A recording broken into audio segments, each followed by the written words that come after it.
Well, thank you, and welcome back.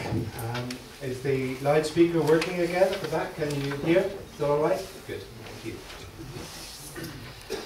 This first session this afternoon is going to be really looking at a text of the Bible in a little bit more depth, in that sense a bit more expository and biblical. And the passage we'll be thinking about is Exodus chapter 19. And you have the handout, then you can see that right there. Let me read it to you, and then we'll think our way through it.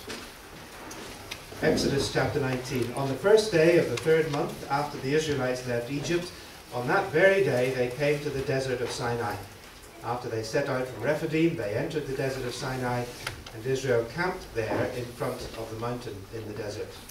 And then Moses went up to God, and the Lord called to him from the mountain and said, "This is what you are to say to the descendants of Jacob, and what you are to tell the people of Israel. You yourselves have seen what I did to Egypt, and how I carried you in eagle's wings and brought you to myself. Now, if you will obey me fully and keep my covenant, then out of all nations you will be my treasured possession. For the whole earth is mine, and you will be for me a kingdom of priests and a holy nation. These are the words that you are to speak to the Israelites."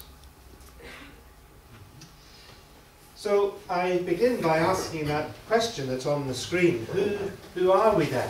And what are we here for? What is this sense of identity and mission and purpose that we can have? Now, if you ask that question in general terms, just who am I, what am I here on earth for, it would depend to some extent on what story you think you're living in. Because one way or another, we're all living a story. We sometimes talk about our life story. Every one of us has a life story. Tell me your story, we say, if you want to get to know somebody. But also, in a wider sense, we are all living in our cultural context, within some sense of a story of humanity, some sense of where things have come from and where we're going to. And certainly in Europe, for the last few hundred years, that story has been the story of human progress. We like to believe and to think that things are getting better, that we are making progress, and that there is a destiny ahead which will be when things are good and better, somehow or other. It's been very much the myth, in the more technical sense of that word, the sort of cultural story that we tell ourselves from the Enlightenment and the scientific revolution onwards. And it's not a bad story, it's a hope-filled story of some sort. People are motivated to think, well, I want to make the world a better place for my children. It's a pretty miserable place now, but at least I can do something to help it be better for my children. And that's the kind of language that politicians often like to use. At a more personal level, if some tragedy happens, maybe somebody dies in some bad circumstances, but they were maybe trying to help somebody else at the time, we might say, well, at least she didn't die in vain. Well, why not?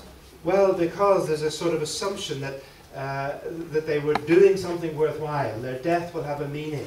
Things will be better. That sort of thing won't happen again because of what they suffered.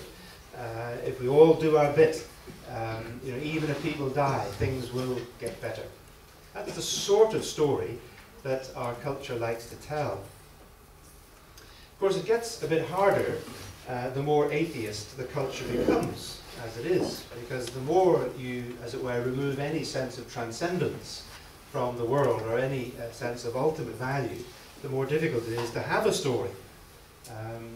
If the universe just came from nothing and is going to nothing, from the Big Bang to the Big Crunch, what have you got in between? Just whatever you do, whatever you put into it. I don't know if you heard, I think it's now about 3 or 4 years ago, that in London, that the atheists, people associated with Richard Dawkins, the British Humanist Society, the British Secular Society, paid to have an advertisement on the side of the big red London buses. Did you hear about that? And for several months, about 1,000 London buses were going around the street with the words on the side, "There probably is no God. Relax and enjoy life." No, stop worrying and enjoy life. That was the precise word. Yeah. There probably is no God. Stop worrying and enjoy life.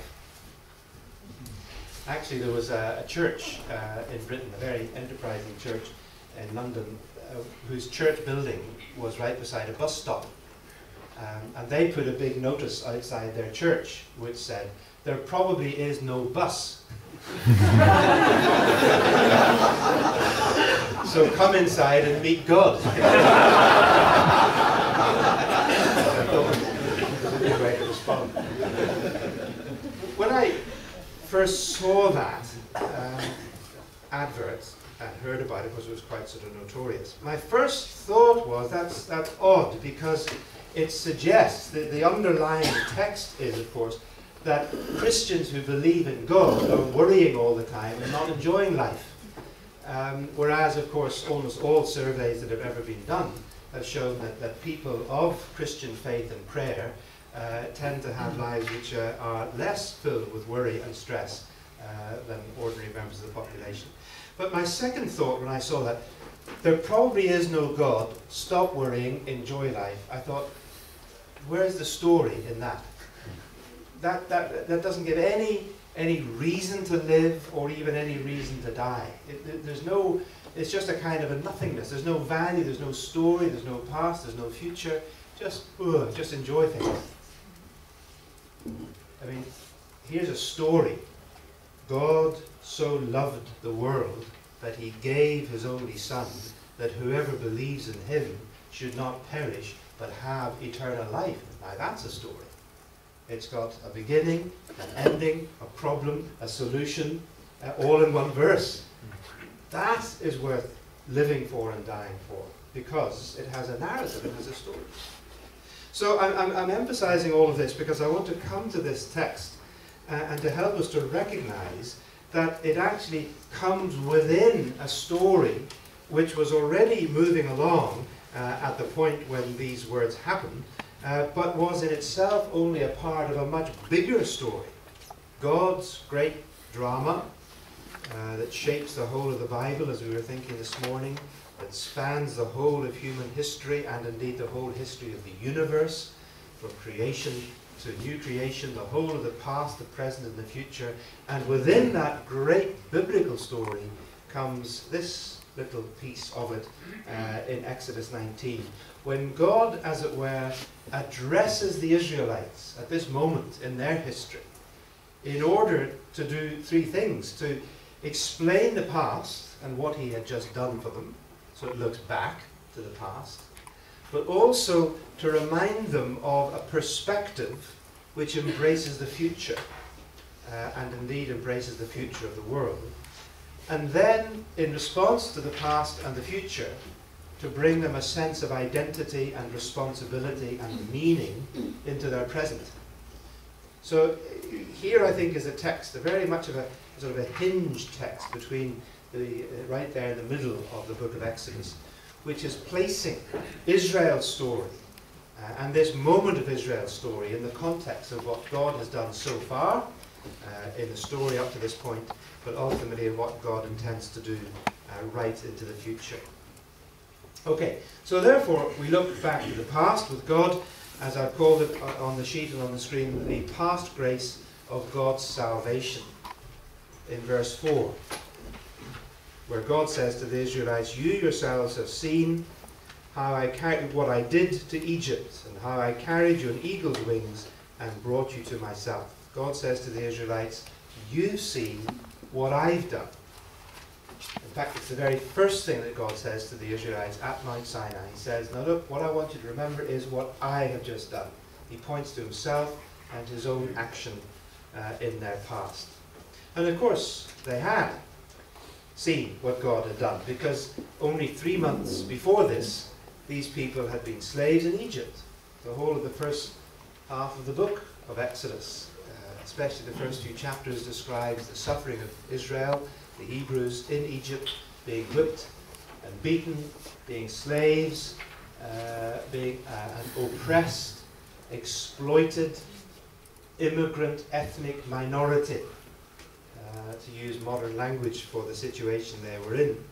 But now they were out of that. God had liberated, God had brought them out because of his love and his faithfulness to his promise to Abraham, because of his compassion for their suffering. All the reasons that are given in the opening chapters of Exodus are very clear. God says, I have remembered my promise, I have seen your suffering, I'm sending Moses down to do something about it. God's grace and compassion and love come at the very beginning of this story. So you see, the point here is this, that whatever is going to happen next in the story, and of course we know because we've read the book, but the Israelites didn't yet, but all that's going to follow in this story, the giving of the law, the making of the covenant, building of the tabernacle, the journey through the wilderness, all that's coming next is all based upon what God had already done in salvation and grace. The redemptive work of God in the Exodus comes first. Before the law, before the commandments, before the covenant is actually made. And I'm stressing this here because there still is, in Christian circles, I find as I go around and talk to people sometimes and try and teach the Old Testament a bit, that there still is a rather common misunderstanding of the difference between the Old and the New Testament. People will sometimes say, you know, that the difference between the Old and the New is that in the Old Testament you got saved by keeping the law. Whereas in the New Testament, thank God, we don't have to keep the law, we get saved by grace. Now, of course, the second part of that statement is absolutely true. We are saved by grace. But the first part, the idea that under the Old Testament somehow you got saved by keeping the law, is simply false. Salvation came first. Israel was redeemed by God out of Egypt and then was asked to keep the law, to respond. The obedience to the law in the Old Testament, just as much as in the New, is a response to grace, not a means of earning or deserving it. I suppose the definition of grace is that it cannot be earned or deserved. Even if you just looked at the structure of the book of Exodus, in a sense, you would see this, that in the book of Exodus, you have 19 chapters of salvation before you get a single chapter of law. God gets the people out of Egypt, he redeems them and saves them before he says, now then, if you will obey me and keep my covenant, then something else will happen. I'll come back to that in a moment. But I think it's still very important. Grace and salvation come first. You have seen what I have done. Obedience comes as a response to that. Even the Ten Commandments begin that way. I sometimes, when I was teaching in India, used to like to ask questions of the class, and one of the questions I would say is, okay, how do the Ten Commandments begin? And somebody would always say, you shall have no other gods beside me, first commandment. And I would say, wrong. That's not where the Ten Commandments begin. They begin not with a command, but with a statement. I am the Lord your God who brought you up out of Egypt, out of the house of slavery. Now then, you shall have no other gods before my face. Even the Decalogue begins with an affirmation of God's redemption before it moves to the requirements of God's law. There in the Ten Commandments. Even there, if you think about it, in the New Testament, this emphasis upon our obedience to God being a response to God's grace to us. Because there are commandments in the New Testament. I mean, the fact that we're no longer under the law, as Paul puts it, the Torah law of the Old Testament, does not mean that there's no requirement of commandment and obedience. Jesus said, a new commandment I give to you, that you love one another. But do you remember how he put it? Love one another as I have loved you. His love comes first. In fact, John puts it, doesn't he, in 1 John, where he says, we love because he first loved us. Or where Paul says in both Colossians and Ephesians, he says, forgive one another. Again, that's a command. It's an imperative. It's not an option. We are commanded as Christians to be people who will forgive one another. But remember, Paul says, forgive one another as God in Christ has forgiven you. We have experienced his forgiveness. We forgive others. It's also there in the parables of Jesus. So the point here is that whatever we feel is our ethical responsibility, our obedience to God as disciples, and whatever shape that takes in relation to our mission obligation. In other words, that we feel mandated, commanded into mission, must always rest fundamentally on the grace of God. That's where we need to go first. You have seen what I have done. It's almost as if God, for us, so to speak, as Christians, were to point to the cross of Christ and to say, you have seen what I have done there at the cross for you. Now then, on the basis of what I have done for you, how are you going to live in response to that? So that's the first point. It's there in your sheet. I just felt I needed to get it in because I do write and speak about Old Testament. I have books on Old Testament law and so on. And I always want to make it clear, as I do in our Langham preaching seminars. One of the seminars that we do with pastors after a year or two of teaching is to talk about how to preach and teach the Old Testament. And one of the emphases that I try to make is that if we're going to preach and teach from the Old Testament law, which is just as much part of Scripture, as Paul says in 2 Timothy 3:15-17, that it's given by inspiration of God, it is useful for teaching. We must preach and teach from Old Testament law, that we must do it on the foundation of grace. We respond to God out of gratitude for what he has done for us, not as a means of earning salvation or ending up in legalism, which is the other temptation. So grace first, past grace, God's salvation. But we move on, of course, as the narrative does, to the future grace of God's mission. And I'm thinking here of verse 5, because you might be saying, just a moment, I didn't actually see the word mission in this passage of Exodus 19. Well, that's probably because you don't see the word mission anywhere in the Bible, which doesn't mean it isn't there as God's purpose and concept. But here is God at Mount Sinai with Israel at the foot of the mountain. And one way that I like to try to get people into what I'm wanted to say here is to ask us to use our imagination a bit. And ask, well, I wonder what the view was like from the top of the mountain, where God was, at least in the pictorial way that the story is told. I mean, I know that God is everywhere, but in this narrative, God, as it were, is at the top of the mountain. Moses goes up to God and receives the commandment, and the people are at the foot of the mountain. Now, when you're down at the bottom of a mountain, you can't see very much, because you're in a valley. And the Israelites might have been tempted to think, well, we're the only people here. We're the only people stupid enough to be out in this wilderness on our own. So we are the people, the only people on earth that God is interested in, that God cares about, that God is protecting, that God is saving. We are that very special, unique people of God. And there is a sense in which God, as it were, speaking to them, both affirms that and denies it. He affirms it by saying, yes, you are special. There is a unique, redemptive, covenant relationship between God and this people. He says, you are my treasured possession. There is a personal, family relationship between God and Israel that has been created through Abraham for God's purpose in the nations. So yes, you are special. But do not think that you're the only people on the planet that I care about, or that you are the only people on earth that God cares about and loves.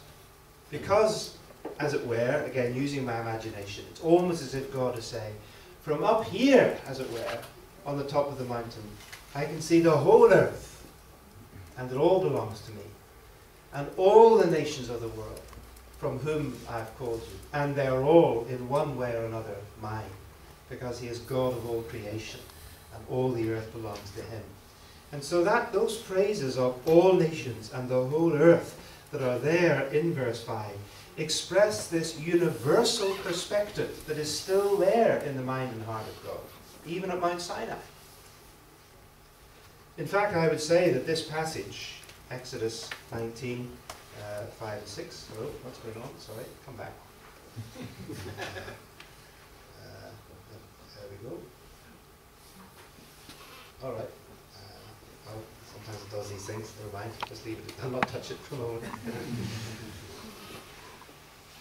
That these verses, Exodus 19, 4 to 6, are a remarkable embodiment of what in theological terms is sometimes called particularity and universality. That on the one hand, yes, God had just redeemed one nation out of slavery in Egypt, the Israelites. But the reason why he had done that was because ultimately his purpose is to bring redemption and liberation to people from all nations, as he had promised Abraham. And yes, God had just demonstrated his power in one country, the country of Egypt. But even while he was doing that, in the earlier chapters, and especially in chapter 9, God had actually said to Pharaoh of Egypt, I have raised you up, you, the Pharaoh of Egypt, so that my name will be known to the ends of the earth, so that all the world will know who God really is. And it isn't you, Pharaoh. In fact, we don't even know what his name was, for sure. Pharaoh, as you know, is not a name, it's just a title, like king. And historians are still arguing as to precisely which Pharaoh was the Pharaoh of the Exodus.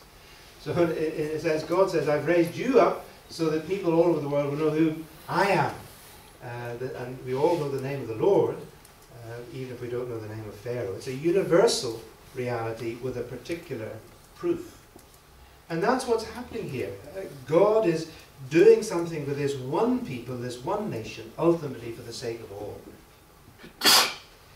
Now, as I was saying earlier, if we've been reading this story from the very beginning, and I don't just mean the beginning of the book of Exodus, but if we've been reading the story from Genesis right through, and we come to this moment where we read about all nations and the whole earth, we should be saying to ourselves, well, yes, of course.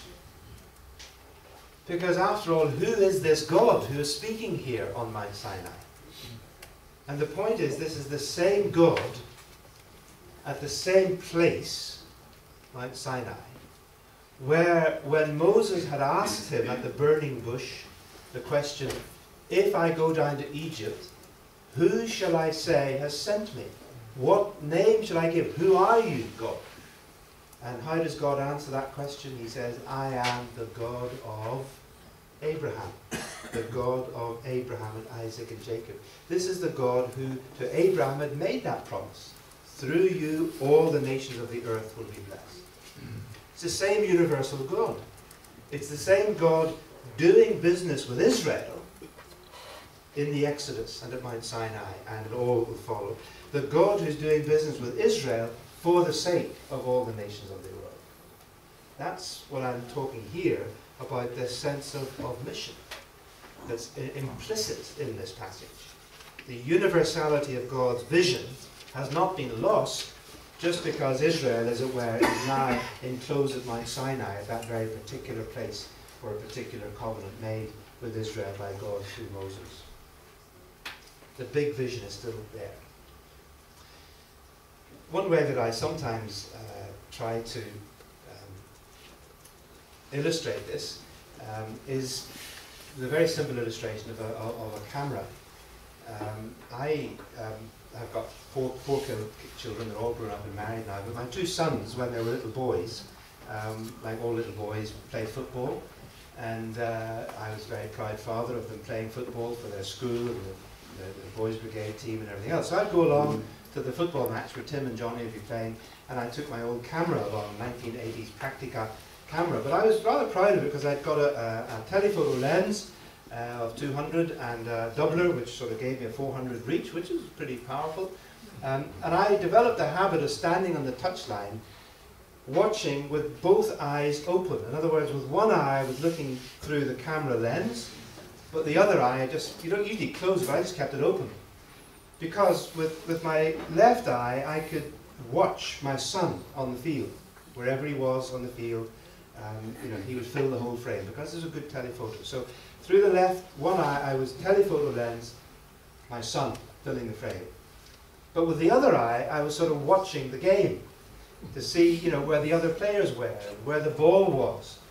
Probably nowhere near Tim, but anyway. Because, you see, yes, on the one hand, I'm filling the frame with Tim because he's my son. He's my firstborn son. We have a long-standing relationship. I love him. He's mine. And he's there playing football. So I fill the frame with Tim. But he is only there because there's a match going on involving all the other players.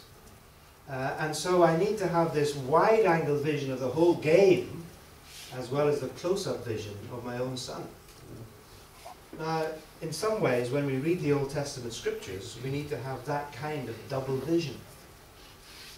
Yes, Israel fills the frame most of the time, because as God says about Israel, Israel is my firstborn son. Israel is a unique relationship with God. But being the firstborn son implies that there are others to come, that there's a world to save. Israel is only there in the Old Testament because God's promised to bring blessing to the nations of the world. The Abrahamic missional reality. And so we need to recognize that sense of the mission of God.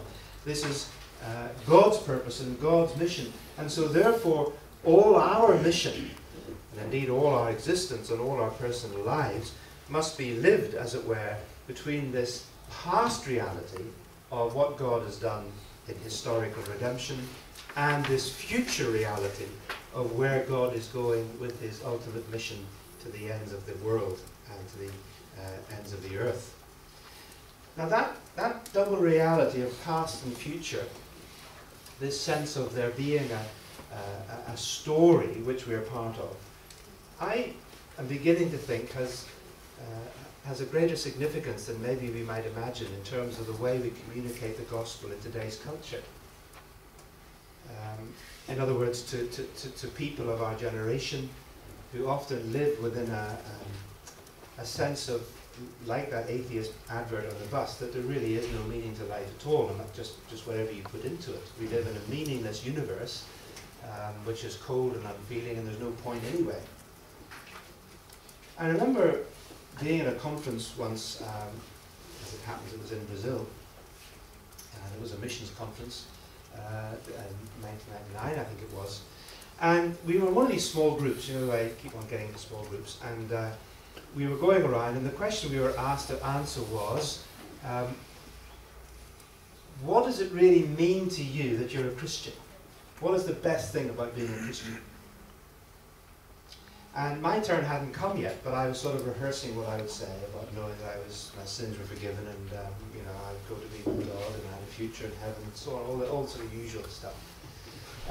And then this young chap, who was certainly a generation younger than me, said these words. He said, "Being a Christian gives me a sense of belonging in the universe."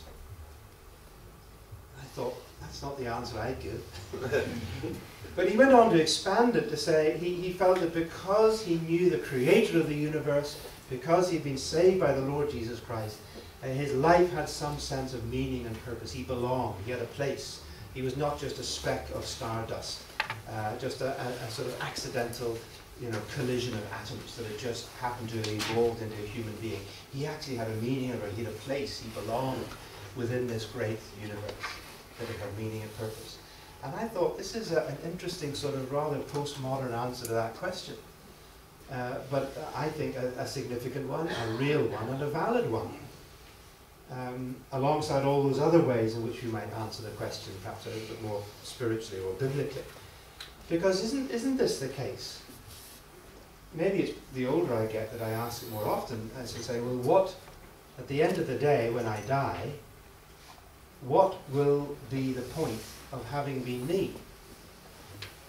In the great scheme of 15 billion years, whatever it is, of this universe, in the great scheme even of the history of this world, what would it matter that there was a human being who lived on the planet for whatever number of years it is, 65 so far, I don't know how many left, so many gallons of water drunk, so much food, so many litres of air breathed, so many kids, so many grandchildren. But yeah, well, why? Why did it matter being me? What was the point? Surely there's really no point. Surely I should just be like those atheist bus adverts and say, there's probably no God, just relax, just enjoy life while it's there. And to me, it is becoming increasingly valuable to say that my little life had a beginning long before I was created, in eternity past, in the mind of God, in the purposes of God, which have brought the world from creation and will take it right through to a future which may be long after I've died, who knows, to the new creation, when there will be a new heaven and a new earth. And within that great story of the Bible, my little life has a purpose. I've been there, I've done that, I've been in that, I've been part of that. Now to me that sort of sounds worth living. It gives a meaning to life which is bigger than me. It produces a story to my life which makes my own little life story have some value. Now, I don't know whether that pleases you or is just sort of a bit selfish or vainglorious or whatever else.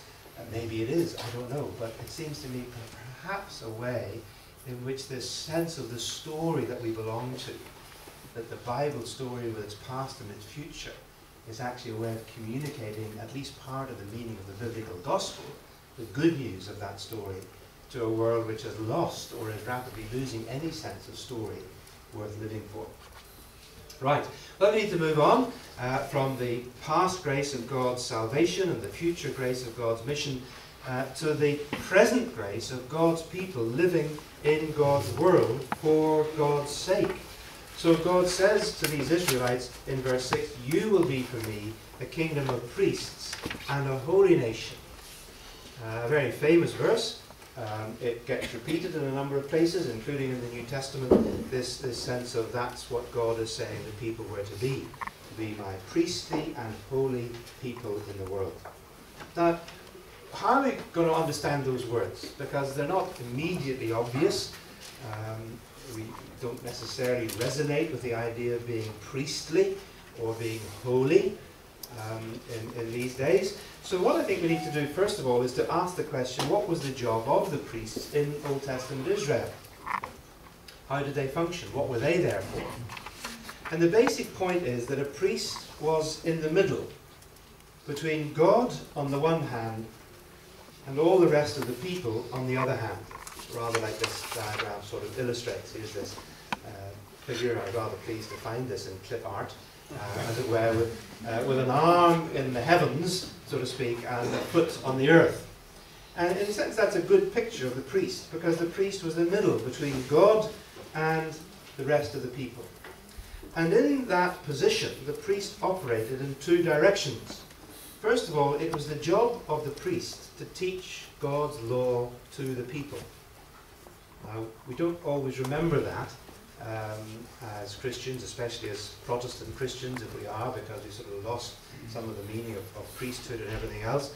But the priests were charged at their ordination in the sort of original story of Leviticus chapter 10, when Aaron and his sons were commissioned, you shall teach the commandments of the Lord your God to the people. And then that teaching role of the priest is emphasized in Deuteronomy 33, that the Levites, the tribe of Levi, he teaches your law to Israel, as well as presenting the sacrifices. When you look at the prophets, Hosea condemns the priests because they were failing to teach the people. And so Hosea says there is no knowledge of God in the land. Why not? Because the priests weren't teaching the people. You get the same emphasis in Malachi. So through the priest, God would become known to the people. In order to know God and his character, his will, his ways, his law, you should be able to know that through the work of the priest. But at the same time, the other job of the priest, the other main job, was to bring the people to God through sacrifices. Their work in the tabernacle or the temple at the altar. So if you were an Israelite in the Old Testament and you had committed some offense or some uncleanness or some situation by which you felt ritually unclean and therefore unable to go into the presence of God with the rest of the worshipping company of God's people, what could you do? Well, you would take an animal or a bird or whatever was prescribed in the law, in those laws of sacrifice. You would go to the temple, you would get a priest, and you would say, this is my animal, this is my sacrifice. You laid your hand on the head of the animal, you confessed the sin, which in that sense was symbolically transferred to the animal. It would then be slain, and the blood of that sacrifice thrown against the altar, representing God. And then the priest would say to you, the priest would declare, your sin is atoned for. Your sin is covered, wiped away. And so you could come back into fellowship with God and with God's people. And if it was a fellowship offering, you would take the rest of the animal and have a barbecue, a big party, so a festival offering, because you were now back in fellowship with God. So the priest, therefore, you see, not only was it through the priest that God would become known to the people, but also through the priest that the people could come to God. You see this double motion. Now, it seems to me that that surely then makes it hugely significant, doesn't it? That if that's the case, that God's priests were bringing God to the people and bringing the people to God, that God says to the Israelites, that's exactly what I want you to be as a community, as a whole nation. You will be for me to the rest of the nations what your priests are for you. You get the point? You will be the people in the world through whom I, the living God, will become known to the world. Which of course has happened through the revelation of God in the scriptures of the Old Testament, and through the ultimate revelation of God in the Messiah of Israel, the Lord Jesus Christ. God has made himself known to the world through the priestly function of this people. And you will be the people through whom I will draw the nations into covenant relationship with God. That picture that we have in the prophets of the nations going up to Jerusalem. So we're coming to God, to learn of God and to come to know God. And again, of course, we know that ultimately that comes to be true through the Lord Jesus Christ, who is not only the ultimate revelation of God, but who said, if I be lifted up, will draw all people to myself. He is the way through whom we come to God. So at one level, yes, that priestly role of God's people is fulfilled in and through the Messiah Jesus, our great high priest. But that does not exhaust its meaning. There still is a priestly function for God's people. But what is it? Well, Paul describes his priestly function in Romans chapter 15, verse 16. It's the only place in the New Testament where anybody speaks about priesthood in relation to their own personal ministry. Otherwise, the only priesthood in the New Testament is either the priesthood of Jesus, he's our great high priest in Hebrews, or the priesthood of all believers in 1 Peter, which we'll come to in a minute when it was you are that people. But here Paul, in Romans 15, says that he's talking to the Romans about the grace that God gave me to be a minister of the Messiah Jesus to the nations. He gave me the priestly duty of proclaiming the gospel of God, so that the nations might become an offering acceptable to God, sanctified by the Holy Spirit. Translating the Gentiles as the nations, I hope you're aware that it's the same word in Greek. Ta ethne is sometimes translated the nations, and sometimes Gentiles. It was the same for Paul, the non-Jewish nations. So Paul says, look guys, I have had a priestly ministry. But Saul of Tarsus could never have been a priest in Jerusalem, in the temple. He was the wrong tribe. He was the tribe of Benjamin. But he said, I've got a priestly job to do. I've been doing it all my life. What was it? Preaching the gospel. He said his priesthood was bringing God to the nations in order to bring the nations to God. It's exactly the language he uses here in Romans 15, verse 16. So that priestly function is still a missional function, and in Paul's use of the word is an evangelistic one, bringing the gospel to the nations so the nations can come to God. But in case we might then be tempted to say, well, that was all very well from Paul. He was an apostle. He was a missionary. I'm just an ordinary Christian. Well, Peter takes the same text, our text of Exodus chapter 19 and applies it to all Christian believers, all to whom he was writing. He says, you, plural, in Exodus 19, sorry, in 1 Peter chapter 2.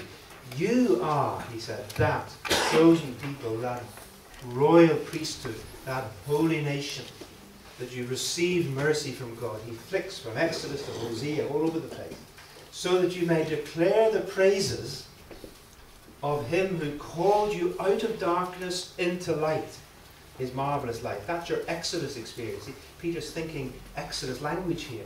He says you've had your Exodus experience, out of darkness, out of slavery, out of death, into the kingdom of light and freedom and light.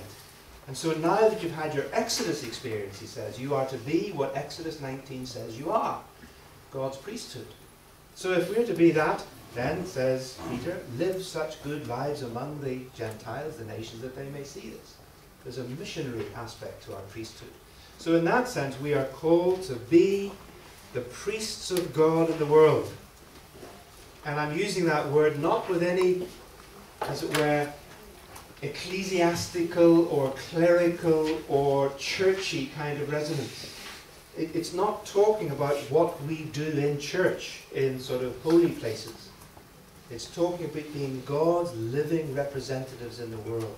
Being the people who, as it were, are the representatives of God, who bring the presence of God to the world and bring the world into the presence of God in our prayer and our witness and our evangelism. That's priestly.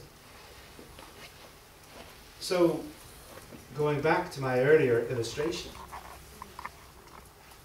if somebody in London looks at the message on the side of a London bus, they've all gone now, I'm glad to say, but if they had at that time, and seen there probably is no God,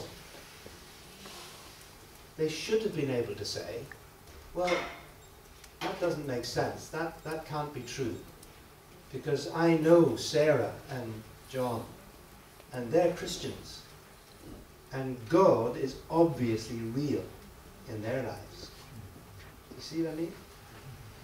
This text is telling us that the living God is meant to be seen in his people, to be brought to life by his living representatives. We are to be the living proof of the living God. That's our priestly function. And that, I say, is missional. That's why I use this language of mission. That is, as I say here, our mission. Not just in the Old, but also in the New Testament.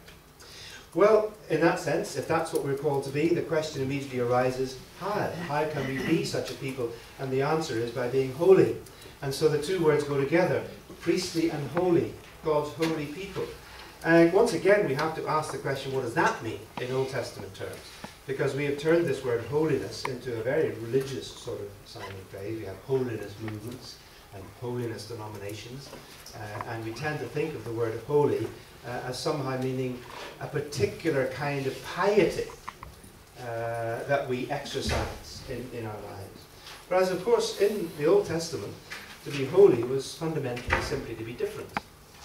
Something that was set apart for a different use. So you might have a whole lot of plates and cups and vessels and knives and things, but if some of them are going to be used in the temple for God, then you set them apart for that purpose and they become holy. Not in the sense that they're magical, but in the sense that they are now different from just everything that you use in every day. That's the kind of language of holiness, to be different, to be distinctive. So when you come to those wonderful texts in Leviticus about holiness, where the word is used, again and again and again, between Leviticus chapter 17, 18, 19, and so on, used so often that, as you probably know, if you've done some Old Testament study, some of the scholars refer to this part of Leviticus as the holiness code, because the word is so common there. In Leviticus chapter 18, this is what God says. This is almost a definition of it. God says, you must not do as they do in Egypt, where you used to live, and you must not do as they do in the land of Canaan, where I'm bringing you. Do not follow their practices. You must obey my laws and follow my decrees. It will be different. Don't follow the way of Egyptian imperial idolatry. Don't follow the gods of power and empire and the sun and armies and all the great splendor of Egypt. Don't be like that. And don't be like Canaan, where they worship the gods of fertility and sex and health and wealth and business. With Baal, the god of Canaan, was the god of just about everything that seemed to matter in life. He was the god of land and business and money and sex and fertility and crops.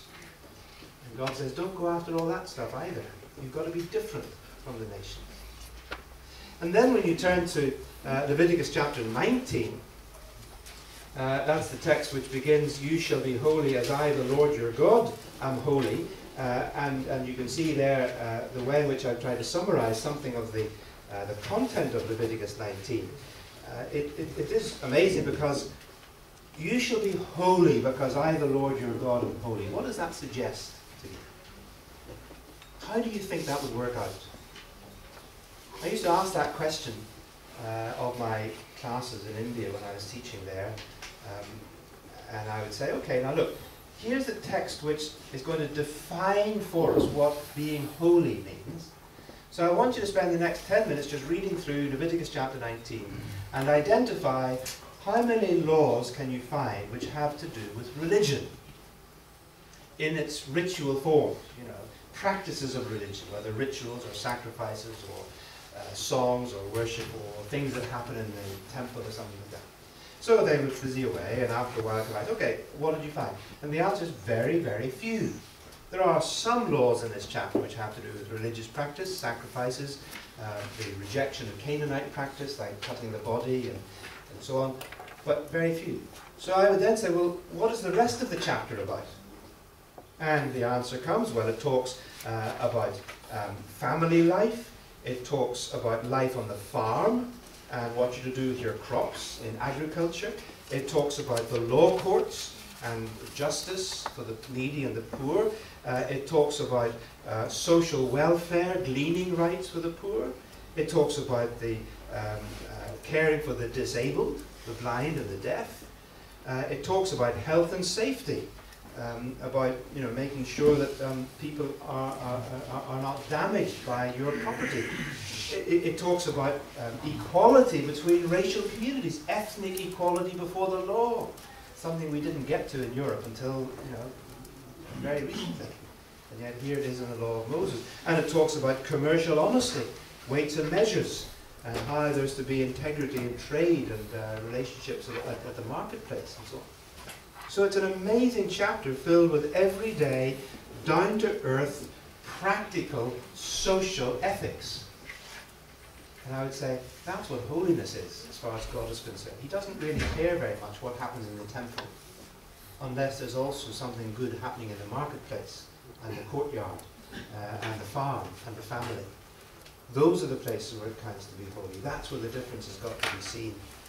That's where God actually wants this to happen. And there's a challenge here, I think, for us in relation to what kind of witness do we have in society. This is where I would see, just to sort of talk about one of my other books, Old Testament Ethics for the People of God, this is where I would see the ethical teaching of the Torah as relevant to contemporary society, even in modern Europe. Not in the sense that we are to go out and simply obey the law in a legalistic kind of way, we just got to do what the Israelites did. But what we can see in these Old Testament laws are principles and values which have been systematically trampled upon by Western culture, and particularly in the last generation. I mean, there are laws in the Old Testament about the control and regulation of debt and credit and borrowing and lending, which if we paid any attention to, we wouldn't have got into the mess that we've been in since 2008, which was mainly caused by totally irresponsible lending, utterly foolish, where banks were lending money they didn't have to people who couldn't afford the loan to buy houses that weren't worth the money that was paid for them. And then you wonder why this all goes wrong in the end. It creates horrendous problems, as we now see on our continent. So in the laws of God that he gives, I'm not saying that, as it were, we can simply apply them from an agricultural economy to a post-industrial economy, but there are certainly principles of social life and economic life, neighbourhood life, care for the disabled, welfare, all of those things which are built in here. That God wanted a society in which there would be respect in the family and accessible help for the poor and fairness in the workplace and honesty in the marketplace, justice in the law courts, love in the neighbourhood, equality between races and purity in worship. What a vision is actually there in that chapter. That's what it means to be God's holy people. And when I do get to the new creation, I'm going to